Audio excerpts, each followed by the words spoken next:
Hello everyone and welcome to Tome of Uselessness. I'm Dan, just doing some solo recording here, and this is an episode I've wanted to do for a long time actually, and I've always wanted to get some of my friends involved that I play board games with, because I want to talk about Lords of Waterdeep. Just the logistics never really kind of worked out, so I'm here talking solo about this board game and the expansion. Skulls. A lot of skulls. Scoundrels of Skullport, sorry, is the name. And the board game is from 2012.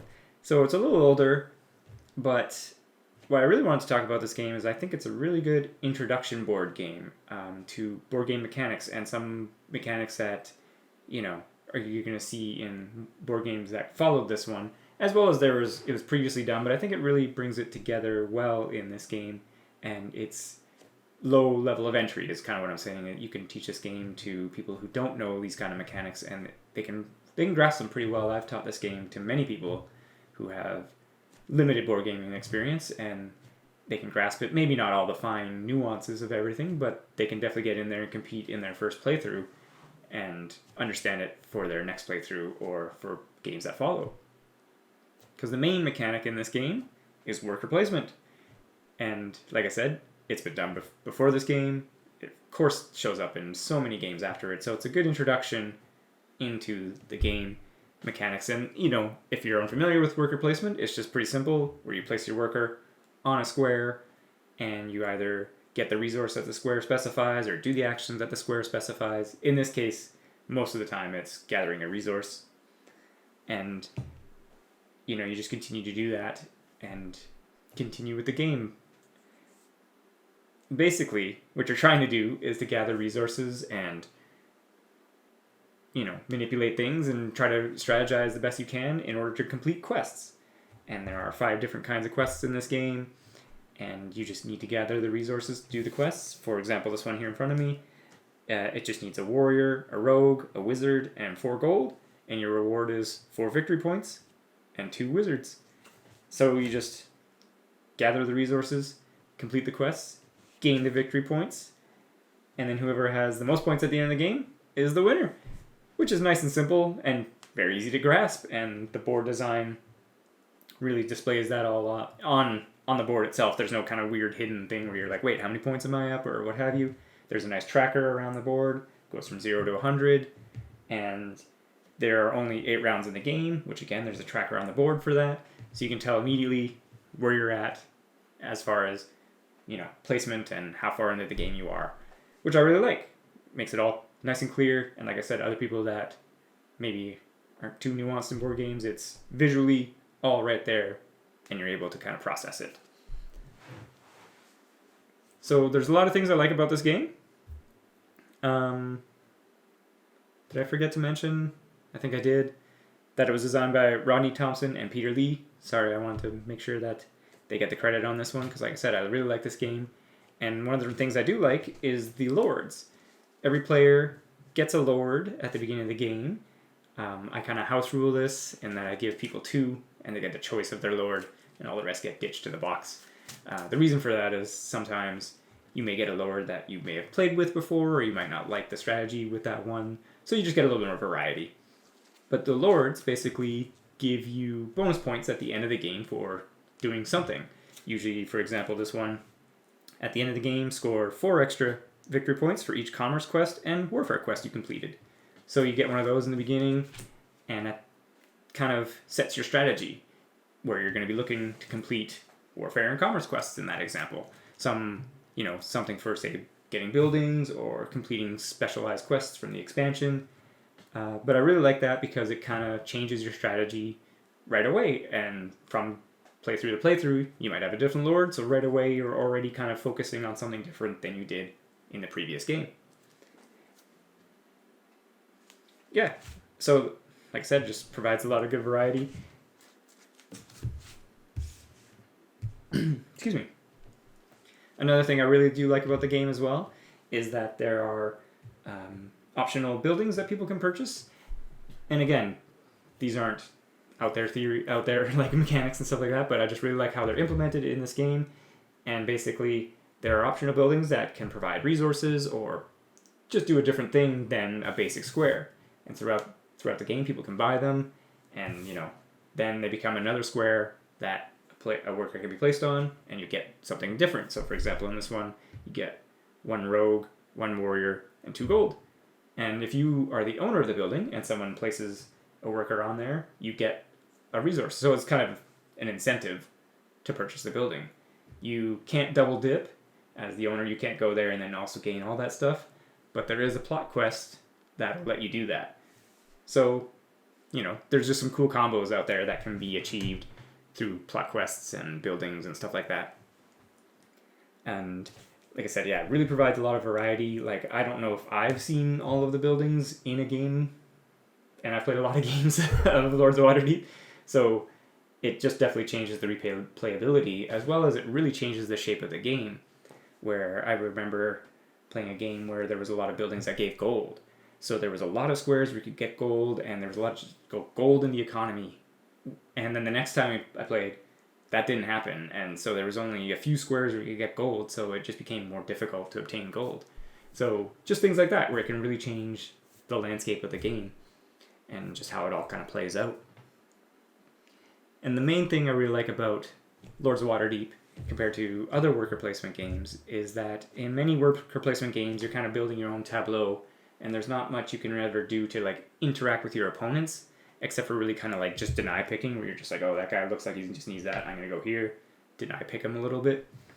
But in this game, they have the Intrigue Cards, and these are cards that you can play that give you extra resources or do something to your opponents. There's a whole attack line of them, essentially, and this one, for example, Arcane Mishap, each opponent removes 1 wizard from his or her tavern, returns it to the supply. For each opponent that could not do so, draw an Intrigue card. So that gives you the opportunity to attack your opponents in some way. And I just think that's a really fun thing, and it adds just a good, kind of another layer, and also, adds strategy, but it just makes it so you can mess with your opponents a little bit, and vice versa. Of course, they can mess with you, and it can get frustrating. But it's just something you don't see in many other kind of worker Euro games of this kind of type, where, they're doing their thing, you're doing your thing, not much you can really do to mess around with what they're doing, as it were. But this gives you the ability to with these Intrigue cards, and there's quite the large stack of them here. And the expansion, of course, both the expansions add more, so there's just all sorts of options and all sorts of things there. And again, changes the game, changes the replayability, because there's a lot of them, and you're not going to see them all. You may collect many, but you don't have a lot of opportunities to play them. There's only 3 spots, plus 1 more from the expansion that lets you play them. Some of the buildings let you play them as well, but that all depends on if that comes up or not, right? So yeah, lots of fun, really adds to the replayability, makes it more just of a game, to me anyway, where it's I'm having interaction with my opponents rather than just building my own tableau, collecting my resources, trying to do my quests without anything else kind of happening here. So like I said, I really like the Intrigue cards. I think it's a great mechanic in addition to the game.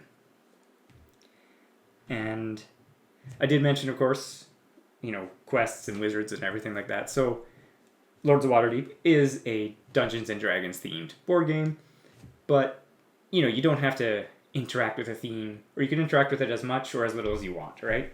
So when you collect a guy, you can be like, hey, just give me 2 oranges, or you can say, hey, give me 2 warriors. And when you're doing the quests, you can read out the quest, and there's some flavor text or what have you, or you can just kind of say, hey, I'm doing this one, takes 1 priest, 2 wizards, etc., right? So you can kind of interact with it as much as you want or as little as you want, and that's totally fine, right? It's not a huge deal. It's just kind of the skin, and so it's not the theme is super strong in there, because it is, I don't want to, it sounds like a weird word to use, but it's Eurofied, or it's just, it's all pictographed. So it's, like I said, it's you can, hey, lose 1 purple, and that's kind of fine, right? So again, it's not too intimidating maybe to some newer players, because they don't have to understand the Dungeons and Dragons world to understand what's going on, right? It's still just, hey, collect the things, do the quests, get the points, right? It doesn't affect the game, or there's no hidden knowledge about because you don't know the politics of Waterdeep, right? And that's great. Like I said, it's great for an introduction game, and it's great for just having a good time. The game does play with the expansions. You get enough. It's 2 to 5 in the base game, and then the expansions gives you 2 to 6. And my friends and I, we've actually played it 7 people before, just because with the addition of the 2 boards and people buying buildings, there is actually enough spaces for it. It just made the game a little longer, but we were there to play a board game anyway, so it was fine. There's a couple things that I don't like about the game, really, but they're pretty minor. It goes back to the buildings for me, in that there's no way to cycle the buildings away. If there are 3 buildings here that people aren't interested in purchasing, then they'll just sit there. And they do collect victory points on them as bonuses for someone who buys them, so eventually the bonus points will probably outweigh the gold cost. But if that's not the case early on, let's say, then you're not going to be cycling through some of the buildings. And so you're not going to be adding more spaces that are more interesting, and it can kind of stagnate the board a little bit, kind of a thing.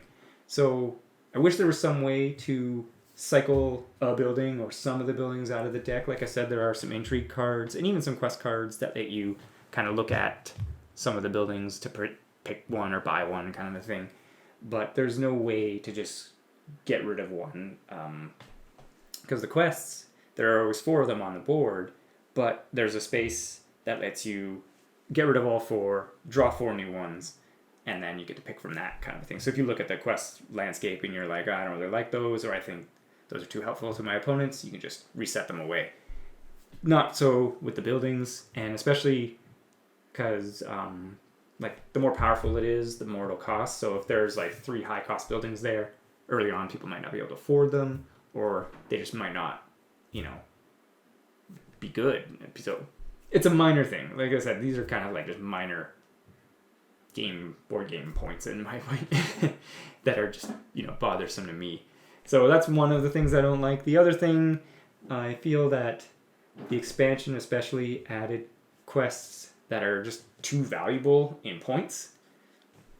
And again, this is just purely my opinion, because it's you can go from, 45 to 40, or 40, from 5 to 45 in just one quest. And it just seems kind of it's just too much. Because the game's supposed to be about at least to me, I just prefer it when there are capped at 20 to 25, and then as the max, and that way you kind of have to do more of them, kind of grind out a little bit more the win, as it were, versus just being able to complete these bigger quests and motor along the track, as it were. So again, it's very minor to me. And there's one thing, and this is double-edged essentially, is that the variety in the quests, and especially with the expansion, it adds a lot more quests and buildings and etc., is that the Lord you may get, you might not see cards of those types. So for example, especially after the expansion, there's a Lord he gets bonus points for just specifically doing things from the expansion. But if those don't start showing up, you're kind of sitting there and you're potentially missing out on bonus points, whereas other people, if they have a Lord that's just still a basic type and there's more of those cards, they have better opportunities for those bonus points versus what you're getting. So, like I said, it's double-edged because of that factor. But that's, again, it's a minor thing, but that's also, if that's happening, you're going to have to just, keep going on what you can do to try to get all the points you can. It can just be frustrating when you're hoping to get, when you need piety quests and you see 2 of them the whole game or something like that, or there's just no building to get more priests because there's only 1 square in the game. That can be frustrating, but that's board gaming sometimes. It goes against you a little bit. But like I said, that's double-edged because of the amount of variety you get. So yeah, I don't think there's much more I'm going to say, really. I think, like I said in the opening here, it's a great intro game, lots of fun, plays quite a bit of people, 6 players, and it doesn't really kind of it plays 2 to 6 very well because you just get less agents the more people there are. So you have less opportunity to get more resources, but so that every square you make, every point, it just becomes, it matters a little more, as it were. You do get an extra agent at turn 5. Everybody gets that, so you can always expect that extra guy to come your way. And it's just, lots of fun. not too difficult to get into. Great introduction for people into board game mechanics. And yeah, I think that's about it, really. Definitely recommend checking it out. I do recommend highly the expansion. Oh, sorry. Forgot to mention something from the expansion I like. Is the skull tracker. So they add a skull mechanic to the game, and it's almost like a push your luck kind of thing where as you collect resources or do something to get the skulls, they're actually worth negative points. And then the amount of negative points they're actually worth depends on how far it ends up on the tracker. So in the beginning, they're only worth like -1, -2, -3, etc. But the more skulls that people take or get rid of from the game, the more negative points they become at the end of the game. So that could be quite the hit if you have 4 of them and they're worth -7 apiece, kind of a thing. So it's really much a push your luck, and again, how it's going to factor into your strategy, where if you can get, you might need a resource to get a good quest, and you're like, okay, I got to take a skull. So, you kind of just think about that kind of thing. So it definitely adds a whole other layer to the game, and in a good way. It's not overly complex, and it just kind of makes it so you're like, oh man, do I want to deal with these negative points or not? So yeah, recommend highly Lords of Waterdeep plus the expansions for your gaming collection, and to play with some of your friends who, again, might not be too into board games. You can really bring this one out, and everyone can have a great time. So thanks for listening and watching. You can check us out, tomeofuselessness.com, where you're going to find more content of like Devin and I, or just, again, there's some more solo stuff there. And we have our website, Instagram, and social media. You can also email us, tomeofuselessness@gmail.com. Topics, questions, comments, I check it, so you can send on those emails in. And again, have a great day. Thanks for watching.